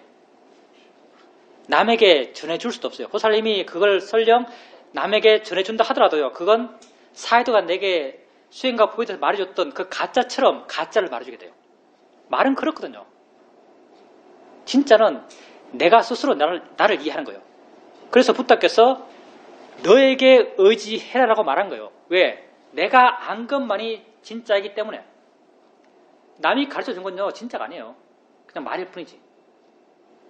그래서 이 수행의 길은 나에게 의지해서 가야 될 길입니다. 내가 진짜요. 무슨 회의가 있겠어요. 내가 아는데. 어떤 사람이 와서 당신 수행이 틀렸다 말해봐야 그게 어떤 의미가 있겠어요. 나는 내 스스로 아는데. 내 마음이 그렇게 좋아지는데, 이 수행을 통해서. 내가 바른 이해가 있고 그 바른 이해를 통해서 내 마음이 좋아지는데 내가 하고 있는 것은 바른 길이죠. 글쎄요, 양면해탈, 이건 교학에서 쓰는 말인데, 양면해탈한 말 자체가 별로 내 개인적으로는 의미가 없다고 생각돼요. 왜냐하면 양면해탈이라는 말 자체가 선정력을 기르고 선정력과 위파사 수행의 지혜력을 함께 구족해 가는 해탈, 함께 구족해서 해탈로 길어 가는 것, 이게 양면해탈이에요. 근데 이제 선정, 우선 선정이 없으면 수다원이 못 될까요? 여기 대해서 사람들 견해가 달라요. 사마타 수행하는 곳에서는요, 선정이 없으면 수다원이 못 된다고 말하죠. 아참 브라함생 같은 경우도 선정이 없으면 수다원이 못 된다고 이야기해요.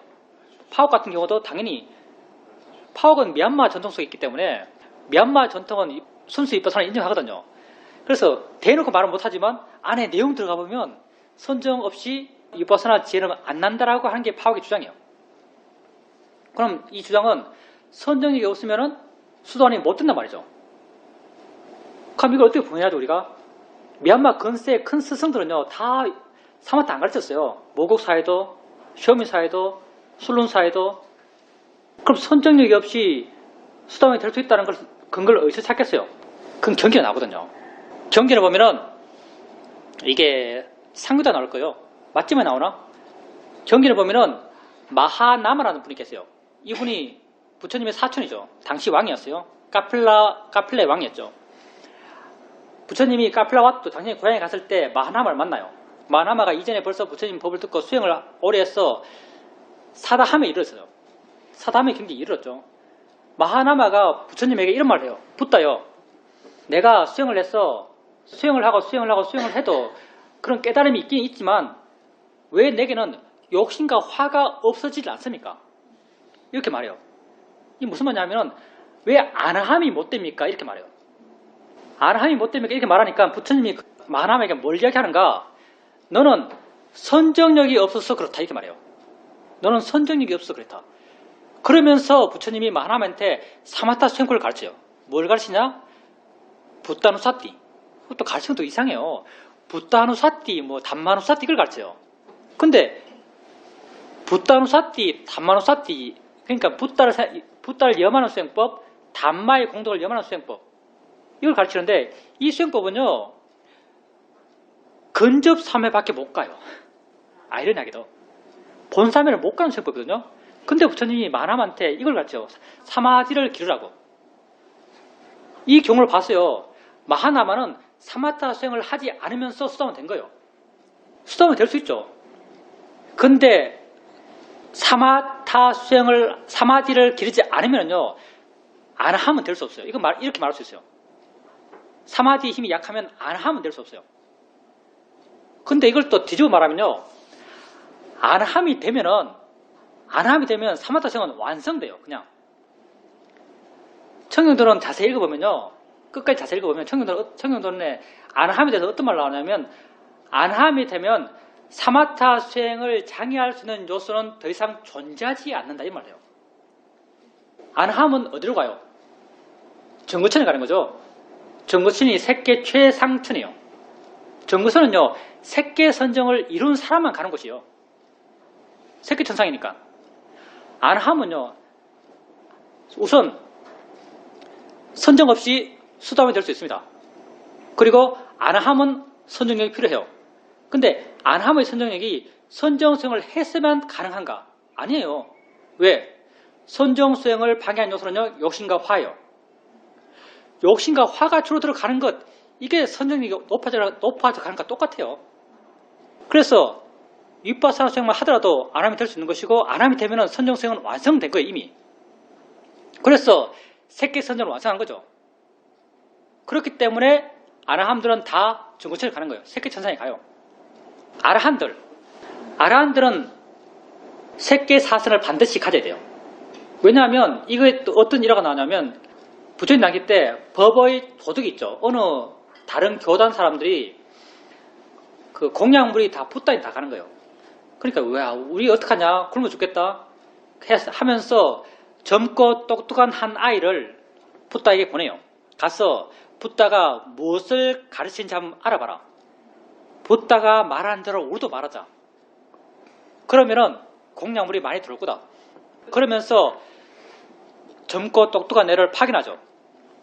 그래서 이제 부처님 따라다녀요. 무슨 말 하는지 막 정보를 취하고 막 일종의 뿌락지죠. 정보를 취하고 막 전해줘요. 그런데 어느 지역에서 한 무리의 비구들이 수행해서 다 아라이 됐어요. 아라이 되면은 전통이 붓다에게 와서 부처님 우리가 이렇게 해서 아라이 되었습니다고 인사하는, 보고하는 그런 전통이 있었어요. 그 비구들이 단체로 쑥 들어가서 부처님한테 보고하고 한 명씩 나와요. 이 법의 도둑이 앞에서 기다리고 있죠. 나오면 그 사람에게 물어봐요. 당신이 아란이 되었다고 하는데 당신에게 분석적 지혜가 있습니까? 라고 물어요. 그러면 그 비구가 나에게는 분석적 지혜가 없다. 나는 그것이 없더라도 지혜로서 해탈했다. 이렇게 말해요. 그 다음 사람이 나오는 거죠. 아라한들은 레벨이 많아요. 아라한은 다 같은 능력을 가진 게 아니에요. 아라한 가운데 최고의 능력은 붓다고요. 그 다음에 상수제자, 그 다음에 큰 제자들, 다 능력이 다른 거죠. 나오는 사람마다 당신에게 뭐가 있습니까? 쭉 내려가서 당신에게 무색계 선정이 있습니까? 라고 물어봐요. 어떤 신통이 있습니까? 라고 물어봐요. 신족통이 있습니까? 타신통이 있습니까? 다 물어보죠. 그럼 나오는 비유들마다요, 난 그거 없다. 그게 없더라도 나는 지혜로서 해탈했다. 쭉쭉 능력치가 떨어지면서 마지막 물음이 뭐냐면요, 당신에게 무색계 선정이 있습니까? 라고 물어요. 내게는 무색계 선정이 없다. 그렇지만 나는 지혜로서 해탈했다. 이렇게 말해요. 그 다음 질문이 없어요. 그 다음에 있을 수 있는 질문이 뭐냐면요, 당신에겐 색계 선정이 있습니까? 라는 질문이 있을 수 있어요. 근데 이 질문이 없어요. 여기서 우리가, 물론 이건 유추지만 생각해 본다면 모든 아라는 색계 사선을 가졌다라고 말할 수 있어요. 이건 충분히 가능하죠. 왜? 이 선정은 안 하면서 완성됐으니까. 그러니 이 양면했다는 건요, 나 이해상으로는요, 양면했다는 건 꼭 사마타 수행을 해서 한 면을 채워야만 되는 게 아니고요, 바른 위파사나 수행을 하면 함께 커 나가요. 만약에 내가 하는 말이 틀렸다, 틀릴 수 있어요. 틀렸다면 어떡할 거냐, 책임질 거냐 라고 묻는다면 이렇게 말할 거예요. 그냥 한 면만 가라. 그래도 수다원이 될 수 있다. 그리고 사다함도 될 수 있다. 안 되면은 사다함 때 사마타 수행을 해라. 그러면 충분하다. 마하나마가 그렇게 했다. 사다함 때 사마타 수행을 하세요. 경전에서 우리가 좀 조심해야 될 게 뭐냐면요, 경전은요 완벽한 상태를 이야기해요. 사실 그래서 경전에서 수행하면서 이런 걸 완성해야 한다고 말하는 상당 부분이요, 아나함의 상태를 산상하고 말할 때가 많아요. 경전에서 니빠나는요, 경전에서 나오는 니빠나 이야기는요, 아라한의 경우에만 나와요. 아라한의 경우를 상징하고 그런 이야기를 많이 하거든요. 그래서 이런 걸 갖고 와서 수다원도 선정이 필요하다고 말하는 거죠. 근데 경전에서 명백하게요, 수다원은 선정이 필요 없어요. 그리고 그냥 위파사나 수행을 해서 만약에 수다원이 된다면은 수다원이 된 그 상태가 바로 초수정이에요. 이건 아비담에서 이야기하고 있죠. 사마타 수행을 하나도 안 해도요, 수다원이 된 그 상태가 초순의 상태예요. 그러니까 위파사나 수행을 하면요, 선정은 그냥 길러지는 거예요. 그래서 양면해탈이 꼭 사마타 수행을 하고 지혜 명상도 해나가야 도달하는 게 아니고, 바른 위파사나 수행은요 어차피 다 양면해탈의 길이에요. 왜냐하면 사마타 길도 가니까. 그 아까 보살님 한마디 더 한다면요, 보살님이 그렇게 제가 나올 수 있는 마음의 조건이 이미 갖춰졌잖아요. 그 조건은요 하루 반짝 수행해서 된 게 아니에요. 그게 중요해요. 하루 열심히 된 게 아니에요. 계속 해오고 하면서 점점 그 마음의 조건이 잘 안 무너졌을 때, 그러니까 올라갔다가 뚝 떨어지고 올라가서 뚝 떨어져 하면요, 그런 상태가 안 돼요. 서서히 올라가고 그 변화가 서서히 되고 조금씩 되고 하면서 어느 상태가 잘 안 무너지는 상태에서 그런 게 가능해요. 보살님에게 그런 수혜가 났다면요, 그런 마음의 상태가 됐단 말이죠. 그러니까 수행을, 그 상태를 쉽게 무너뜨리지 마세요. 꾸준하게 수행해 나가세요. 그럼 새로운 이해들이 계속 생겨날 겁니다. 왜냐하면 그런 제가 생길 수 있는 마음의 조건이 이미 어느 정도 형성되어 있기 때문에 그래요. 근데 이런 마음의 조건도 무상한 거예요. 지혜도 무상한 거예요. 있다가 없어요.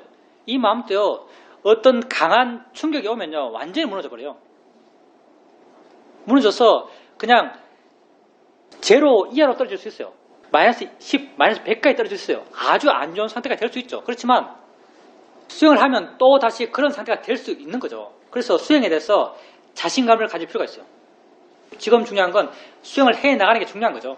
그리고 그렇게 생겨났다는 것에 대해서도 그렇게 큰 의미를 부여할 필요 없어요. 그냥 마음이 그래요.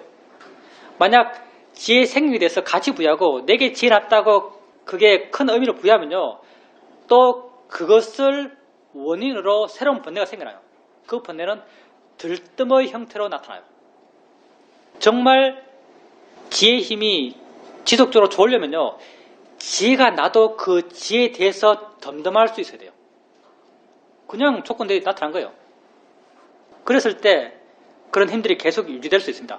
예, 마음이 한다라고 이해할 수 있죠. 그게 무슨 말이냐면요, 지혜가 있다 하더라도요, 지혜만 올곧이 100% 있을 수 없어요. 많은 경우. 지혜가 100%면요, 정말 지혜가 100%면 이 지혜가 100%의 상태를 우리는 순간적 해탈을 그래요. 통찰지가 아주 강하게 났을 때, 내 표현식으로 순간 뭔가 확 알아졌을 때, 이때 순간 지혜가 100%예요. 지혜가 100%이기 때문에 내가 완전히 안다는 느낌이 들어요. 0.001%의 회의도 없어요. 내가 이해한 지혜의 내용에 대해서 난 완벽하게 알아요. 정말 세상에서 여러분 완벽이라는 걸 경험하기 힘든데요, 이때 완벽을 경험해요. 그래서 내게 일말의 어떤 회의도 일말의 의심도 없는 거죠. 그때를 순간적 해탈이라고 말하죠. 근데 이런 경우는요 드물죠. 우리 수행해서 우리가 어떤 걸 이해해 나갈 때도 그런 이해의 마음도 있지만 번뇌의 마음도 함께 있을 때가 많아요. 그래서 보살님께서 마음이 듣고 마음이 느끼고 마음이 어떤 말을 해 나가지만 그렇게 해 나가는 것이 마음이 한다 하고 있다고 이해하는 마음이 있지만 어느 한편에서는 내가 말한다, 내가 본다, 내가 느낀다는 마음도 있는 거죠. 그래서 내가 느낀다는 이 마음을 원인으로 해서 화도 나고 욕심도 나는 거죠. 근데 이렇게 알아갈 때요, 보살님에게 알아지는 그 무엇도요, 이렇게 doing의 방향으로 보려고 하는 거예요. 수행은 기본적으로 나의 노력을 해나가요. 나의 노력의 방향이 이걸 이해하려는 방향이에요. doing을 이해하려는 방향. 그걸 이해하는 방향이 바로 자연이치다, 대상이다라는 발견을 일으켜주는 방향이죠. 그러니까 내가 있더라도 doing이라고 이해하는 방향으로 봐나가려고 나가는 거죠. 그리고 이렇게 봐나가려는 노력의 방향은요, 꼭 보는 작용, 듣는 작용, 느끼는 작용뿐 아니라요, 알아지는 그 무엇도 이렇게 보는 거예요. 내가 있다라고 믿는 마음이 있으면 내가 있다라고 안해, 이것도 doing이에요. 내가 본다고 안해 하면 내가 본다고 아는 이것도 doing이에요. 어떤 알아지는 것도요, 이렇게 doing의 방향으로 봐나가려고 노력하는 거죠. 이게 수행하는 거예요. 그렇기 때문에 뭐 지금 현재 나라고 하는 아상이 있다 없다 이건 안 중요해요. 뭐 화가 있다 없다 이것도 안 중요해요. 중요한 건 바르게 보려고 하는가 하지 않는가가 중요한 거죠. 바르게 보려고 한다면은 충분히 만족할 수 있습니다. 무엇이 있더라도 단지 바르게 보려고 하세요. 수행이라는 것은 단지 바르게 보려고 하는 노력이에요. 잠재적으로 흐른다는 것은 지혜가, 작은 지혜에 남아 지혜가 마음에 상존한단 말이죠. 물론 수행을 익숙하게 하고 알아차림이 자연스럽게 이어지면요, 이런 지혜는 거의 항상 있긴 있어요. 뭐 자연이치라는 지혜, 대상이라는 지혜, 내 것이 아니라는 지혜, 이런 지혜는 항상 있는 거죠. 이런 지혜가 있을 때는 마음이 어느 정도 물러나 있어요. 이렇게 물러나 있을 때는 수행하기 쉬워요. 바른 길도 쉽게 이해가 되고 마음을 쉽게 대상으로부터 좀 물러나게 만들 수 있는 거죠. 근데 이런 지혜가 약할 때가 있어요. 약할 때는 노력으로 수행하는 거예요. 그러니까 나의 노력으로 그때는 수행해야 될 때요. 그때의 나의 노력은요, 그때 나의 바르게 보려고 하는 나의 노력은 바른 결을 일으키면서 할 수 있어요. 그때는 생각으로요, 자연히 이치하라고 해줘요. 그러면 이 생각을 따라서 마음이 일어나요. 그때는 생각으로 대상이라고 해줘요. 그러면 이 생각을 따라서 대상이라고 이해한 지혜가 일어나요. 그렇게 좀 물러나고, 좀 물러나서 좀 더 객관적으로 볼 수 있고, 좀 더 객관적으로 보면서 좀 더 이해할 수 있고, 좀 더 이해함으로써 그렇게 알아지는 것의 힘이 약해져요. 이것도 마찬가지 사실요. 수행하는 거예요. 자연스럽게 할 수 있을 때는 자연스러운 그 흐름에 맞춰서 수행할 수 있지만요, 수행을 못할 때는 나의 노력으로 수행하는 거예요. 그때 나의 노력은 바른 견해를 일으키는 것, 그게 나의 노력이에요. 그때도 알아차림은 이미 있을 거니까. 우리한테 큰 의미가 없는지 모르겠지만 하려다가 말한 것 마지막 설명하고 마치겠습니다. 자, 우리가 여기서 이야기하는 것은 점점 자유로워지는 길을 말하죠. 자유로워지는 길. 점점 자유로워져요. 그게 자유로워지는 것이 마음의 변화의 양태로서는 우선 우리가 자유롭지 못하다고 말했을 때, 자유롭지 못하다고 말했을 때 뭐에 대해서 자유롭지 못하겠어요? 알아지는 것에 대해서 자유롭지 못한 거예요. 우리가 화가 나요. 무엇에서 화가 나겠어요? 알아지는 것에 대해서 화가 나는 거예요. 우리가 무엇에서 불안하겠어요? 알아지는 것에 대해서 불안한 거예요. 마음은 언제나 대상이 있어요. 모든 마음은 대상에 대해서 반응하는 거예요. 우리가 자유로워진다는 것도 알아지는 대상에 대해서 자유로워진 거예요. 이렇게 자유로워지는 것을 이론적으로는 우백가라고 하는 거죠. 점점점 자유로워져요. 이렇게 점점점 자유로워져요. 점점점 우백가에서 가는 거죠. 그렇게 해서 알아지는 것으로부터 완벽하게 자유로워지는 것, 이걸 상카라 우백가 냐냐라고 하죠. 형성된 것에 대해서 자유로운 마음, 형성된 것에 대해서 우백가 마음. 근데 이렇게 우백가 마음의 대상은요, 형성된 것이에요. 만들어진 것이죠. 만들어진 것이 곧 나 자신이에요. 내가 어떤 존재인가? 봄, 드럼, 느낌, 생각, 맛, 냄새요.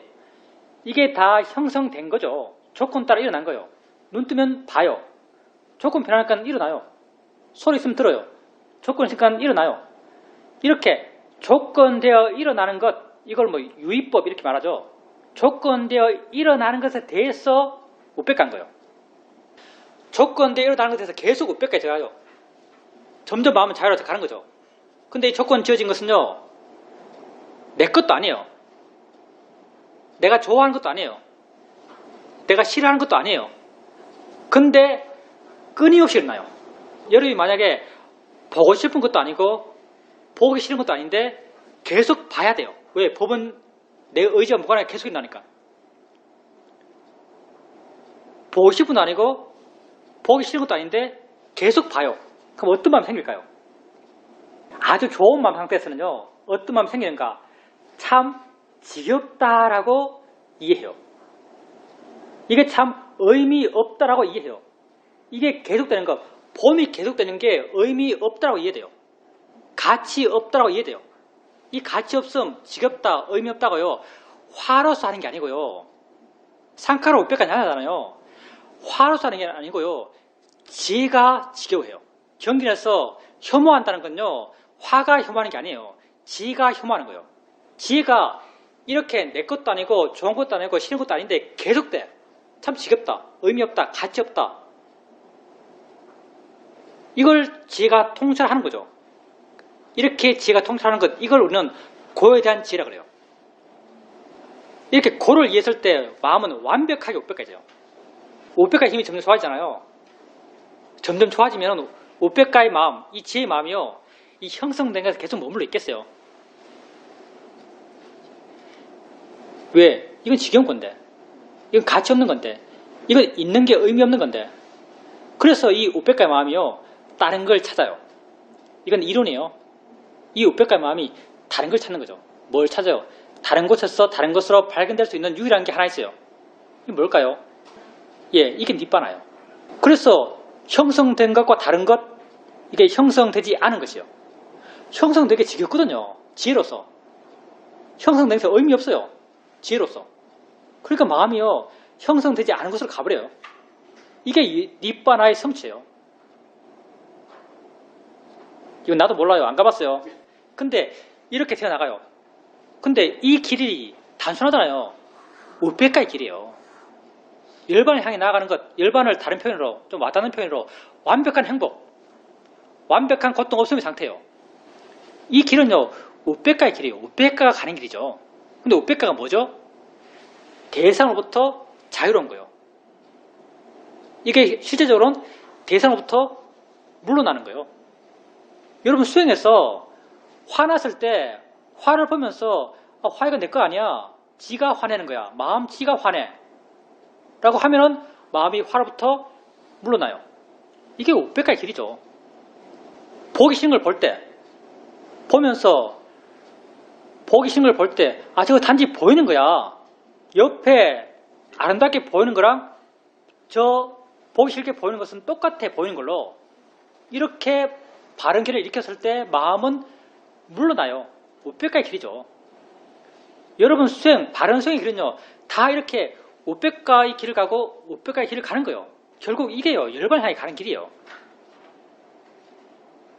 그러니 여러분이 지금 어떤 측면에서 이건 참 하찮다고 느껴지는 단순한 수행적 노력들, 소리 들으면서 소리야, 소리 들으면서 대상이야 하는 게 절대 하찮지 않아요. 왜? 그게 열반을 향해 가는 길이니까. 우리가 완벽한 행복, 완전한 고통 없음을 향해서 몇 걸음 갔는가는 중요하지 않습니다. 왜냐하면 우리의 삶사라는 무한하니까. 우리의 삶사라는 무한하니까요. 몇 걸음 갔는가 중요하지 않아요. 중요한 건 뭐겠어요? 방향이 중요하죠. 방향이. 정말 삶사라의 끝, 고통의 소멸을 향해서 가고 있는가 아니면 거꾸로 가고 있는가, 이게 중요한 거죠. 방향이 중요한 거예요. 그 방향의 바른 이름은 우백가의 방향이에요. 그 우백가의 방향이 우리 삶에서 실제 나타나는 것은 마음의 대상으로부터의 물러남으로 나타나요. 그게 여러분 수행이에요. 그러니까 한 방향 한 방향 걸어가십시오. 삼사라는 무한합니다. 언젠가는 갈 거예요. 경전 보면요, 내가 무한한 삼사라를 윤회를 겪어오면서 부모가 죽어서 흘린 눈물의 양이 이 5대양의 물보다 많다 그래요. 뭐야, 말도 안 되잖아요. 눈물 한 방울이 눈물 한 방울 한 방울이요 5대양의 물보다 많다 그래요. 이게 왜 가능해요? 윤회가 무한하니까. 1을 무한대로 더하면요 조의 조 제곱보다 커요. 1을 무한대로 더하면 마찬가지예요. 우리가 완벽한 행복, 완전한 고통 없으로 향해 나가는 길은요 그 방향성이 중요한 거죠. 지금 내가 몇 걸음 걸어갔다는 게 중요하지 않아요. 지금 내게 어떤 이해가 있다는 게 중요하지 않아요. 지금 내가 그 방향으로 가고 있다는 게 중요한 거죠. 그 방향은 우백가의 방향이고 그 방향은 자유로운 방향이고 그 자유로움이라는 것은 대상으로부터의 자유로움이고 대상으로부터의 자유로움은 대상으로부터 물러나는 걸로 내게 확인돼요. 그러니 이 길을 가야죠. 대상을 볼 때 자연의 이치라고 보세요. 대상을 볼 때 이건 대상일 뿐이라고 보세요. 이건 그 자체야라고 보세요. 그러면 마음 물러나요. 우백해지고 완벽한 고통 없음의 길을 향해서 한 걸음 내딛는 것이죠. 우리는 그 길을 갑니다. 갈 거죠? 예, 그렇게 가도록 합시다.